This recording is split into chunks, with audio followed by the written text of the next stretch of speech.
I felt blessed to have the support of a community which I have had the honor of being a part of for the past 6 years of my stay here in Sapporo, Japan.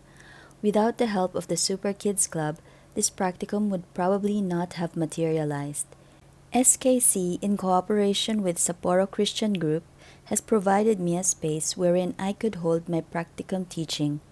With the strain COVID 19 had put on the lives of many people around the world, I was very anxious about many things at the start of my practicum planning process. I needed to search for a venue for my practicum that would be spacious enough to provide the proposed physical distancing which the city government had laid out.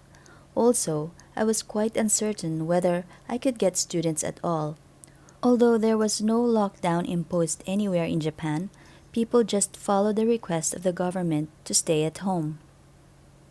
When I proposed my practicum to the head teacher of SKC, she immediately accepted it and sent out the invitation to the parents. I received a positive response just after a couple of days after that first contact.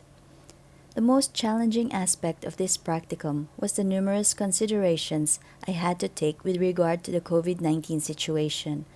I tried my very best to be absolutely careful about the risk of the spread of this virus in my classroom.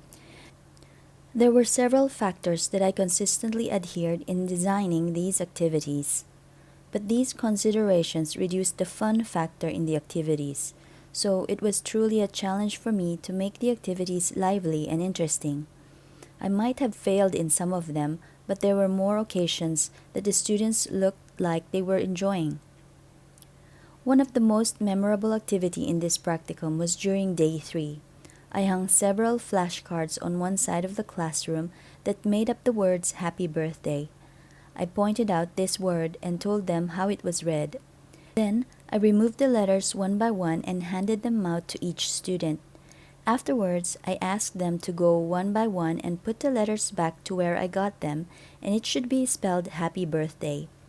At first, several students were reluctant to participate because they were not sure if they could do it correctly, but I assured them that it was okay if they made a mistake.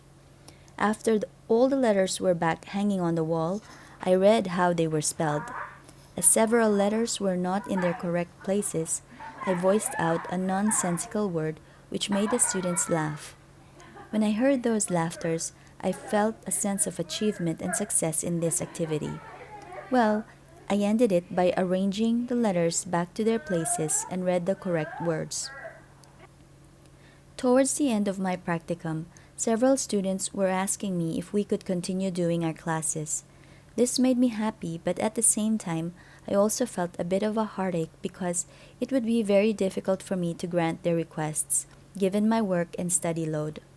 Also, preparing for each lessons was extremely time-consuming. I practically spent the whole week leading up to each class preparing my materials for each lesson. This made me appreciate the job of a school teacher much more. Strong commitment and dedication are demanded in this line of work. I have truly learned so many things in this practicum that writing them all down in this reflection essay would be difficult and too long. But overall, I was satisfied with how this teaching practicum turned out. Because of the constant assessments and that the goals and objectives were laid out ahead of time, the lessons that were created had direction. This must have been one of the most intense projects that I have encountered as a student, but it was also a highly rewarding experience.